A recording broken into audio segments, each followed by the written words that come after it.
So guys, ganito na po yung texture ng biko na gusto ko. Ayan, tingnan po nyo yung kalagkit yung ano.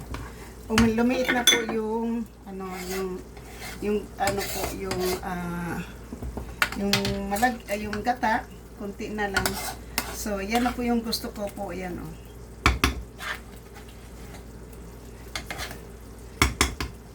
So, yan na po yung gusto kong texture po ng aking malagkit. Yung aking ano. So, ganito na po oh. Alam mo kung bakit ko ako po naglalagay po ng ganito? Kasi ilalagay ko ito mamaya sa ibabaw ng ano, ng biko. Para hindi po siya magdadry sa ilalim at saka sa ibabaw. So, ganyan po. Tapos ilalagay ko po siya sa oven. So,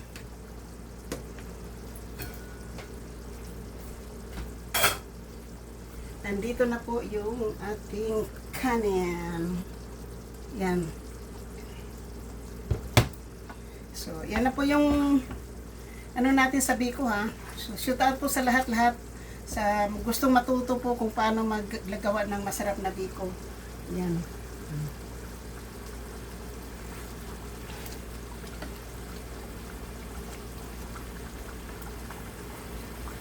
Yan po. Alam mo kung bakit? Ito. Kasi kakain tayo ng biko. Diba pagkatapos? Yung ilalagay ko po ito sa ano, sa tutong. Lagay natin po sa tutong yan.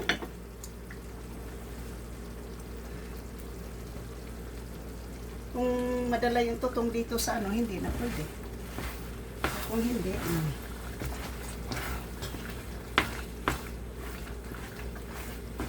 the more na maraming gata, masarap po yung biko. So, shoot out po sa lahat. Thank you, thank you. Biko muna tayo, guys.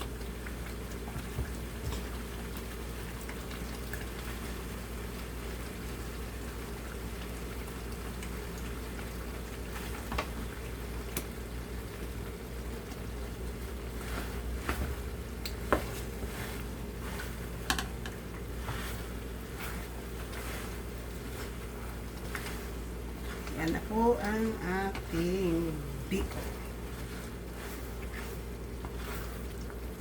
Hindi na po ako nagpapakita ha, kasi hindi ko po hindi ko po maano kung saan ko iligay yung aking camera. Kaya hindi ko na po, mamaya ko na po ipapakita yung aking mukha kapag natapos na po ako dito basta gusto ko lang makita niyo kung paano yung texture ng aking pagbibiko.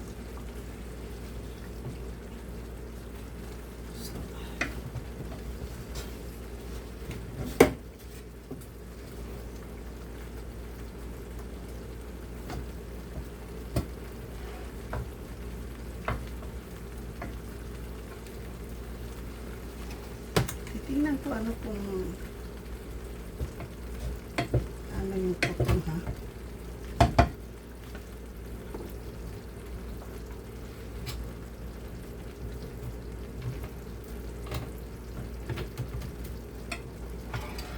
Hindi po matanggal yung tutong.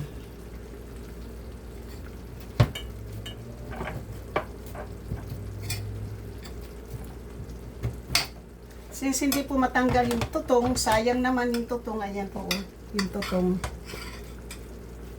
Yan po yung tutong, sayang. So, yung kinuha ko pong ano,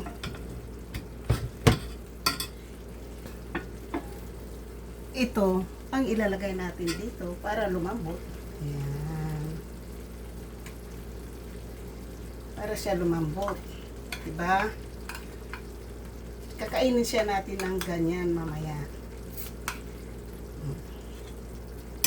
Yan na. Pwede na itong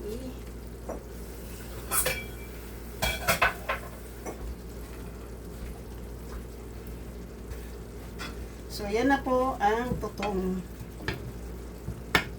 Ibabag ko muna yung tutong, yung latik dyan. Ayan na yung tutong, guys. Mamaya pagka lumambot na siya dyan ng kaunti. Kasi, binabad natin yung caramel na ano dyan, sugar, para lumambot siya ng kaunti. Kaya, yan na. Mamaya ko na siya gagalawin dyan.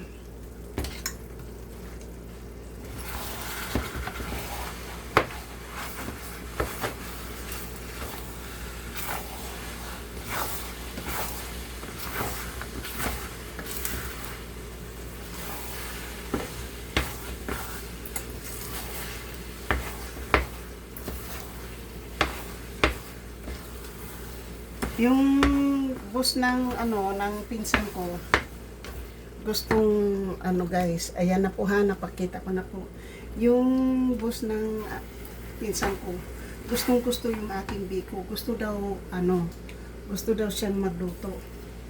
Kaya sabi ng pinsan ko, kailangan nandyan ako kasi kita tuturuan kita kung paano gumawa. Kasi ako talaga, hindi ako normal. Pag nagbiko talaga ako guys, talagang matagal talaga yan. Matagal talaga akong magluto ng biko. Dahil hindi ko talaga basta-basta nilalagay yung kanin sa latik. Kailangan ko talaga palaputin, lutuin ko talaga ng gusto yung gata at saka yung asukal. So, ngayon po, nandyan na yung aking pinsan kasi nag-aatahol. O, ba't ka lumabas? Ha? Ba't ka lumabas? Andyan na si Lola? Ha? Andyan na Lola mo?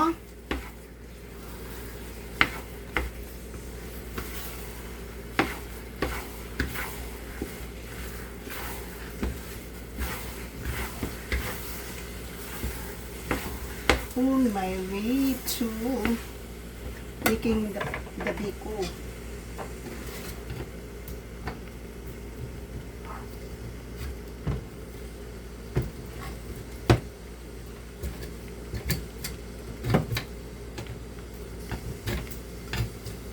Hindi pa maano.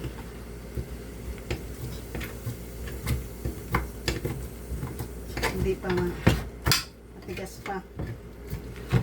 Maya pa ng konti yan. Napakita ko sa inyo yun.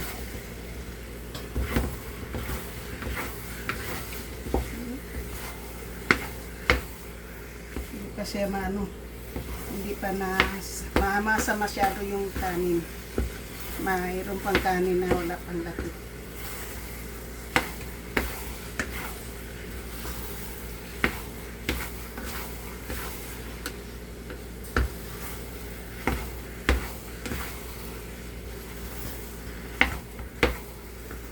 Gusto kasi niya ng marami. Kasi binabaon niya araw-araw sa trabaho niya.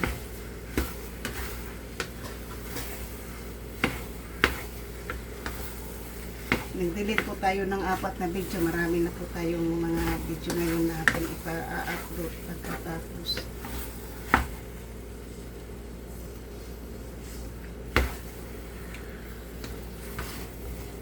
Ayun guys, ipapakita ko sa inyo yung ating tutong.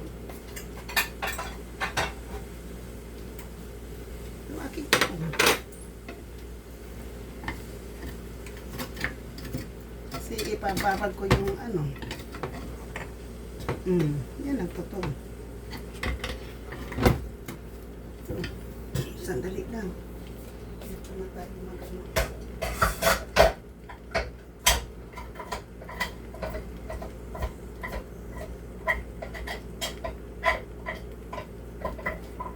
Baka maluto pa yung braso ko dyan sa kawali.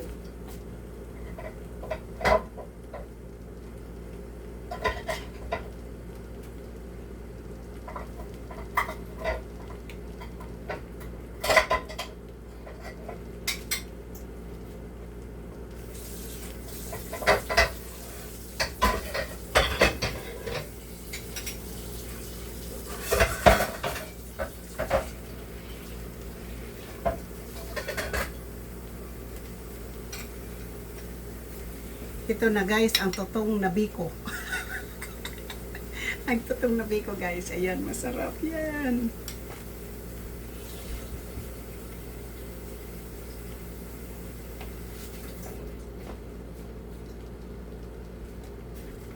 Ayan na ang tutong na biko.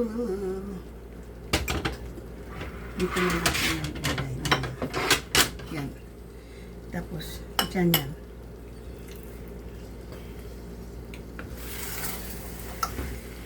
Ayan na. Pag hindi na po mahahalo yung biko mo, ayan na.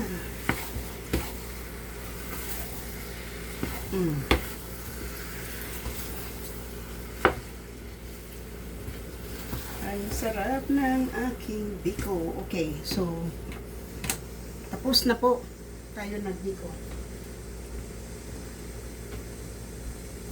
Ngayon, mas lalong pinasarap dito sa ano na to. Ganyan na naman yan. Oh. Diyan mo pinapasarap yung biko mo.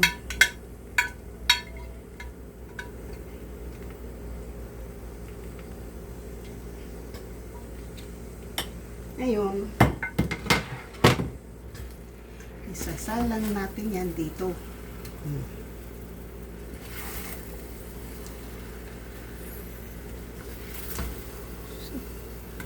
Magkakalat na si Tita dito.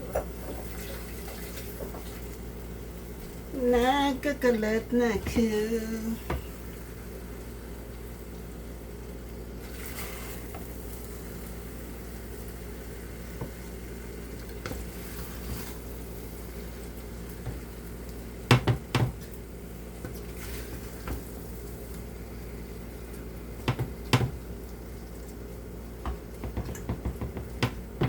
So, ganyan na po.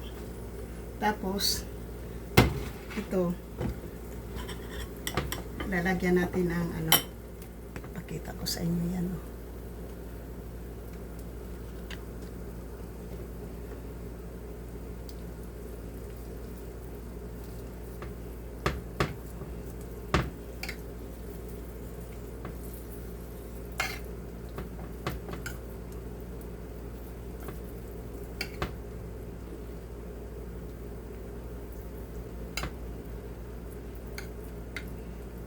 Para pag ininit mo guys sa ano sa microwave yan, ayan. Ngayon po, dito naman yan, ganyan nun. Ayun.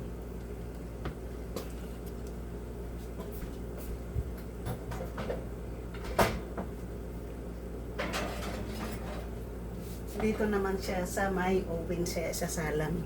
Isasalang naman siya natin sa oven guys dito. Ayan. Ibibig natin.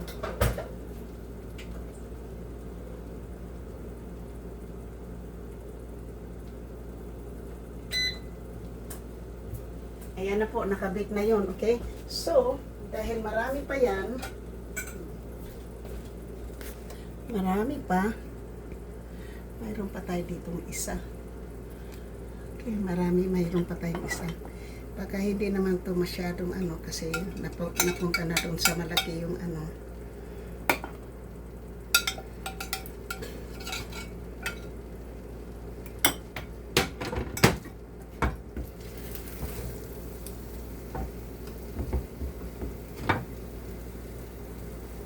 At saka pwede na itong ilagay sa may ano sa pwede ilagay na kainin na, pwede na rin ilagay sa oven o hindi. Ayan.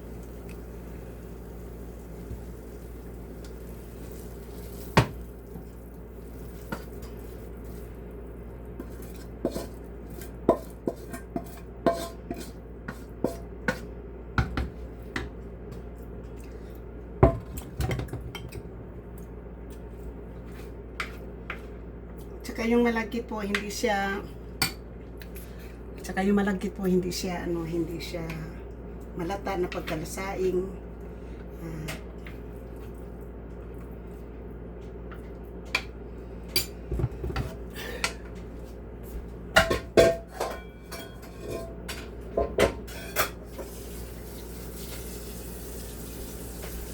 Hindi siya malata na pagkasaing guys. Kaya yan. Ayan.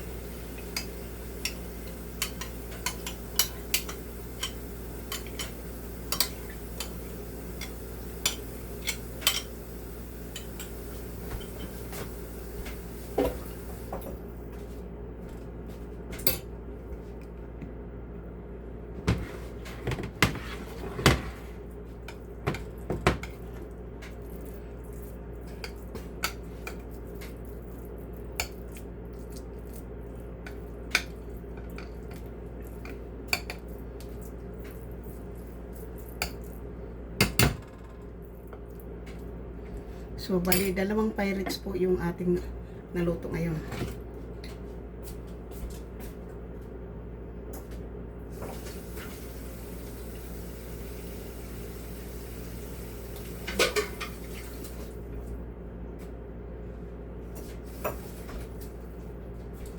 So, bali, 2 Pyrex po yung naluto nating na, na biko. Saka itong nakagandahan po dito sa kamera na to, no? So, ngayon po ay anuhin natin yan.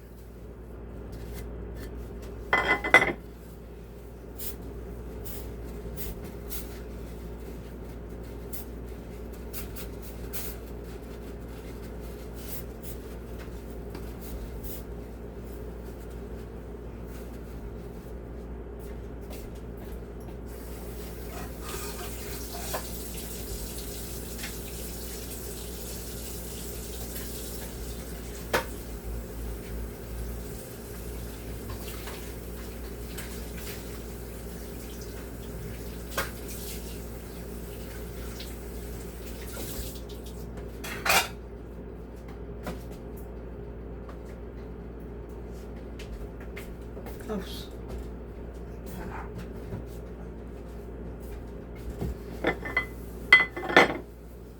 So, hanggang dito na lang po tayo. Natapos na po yung ating yung ating biko. Kapag na po tayo ng biko, guys. So, andito na po siya.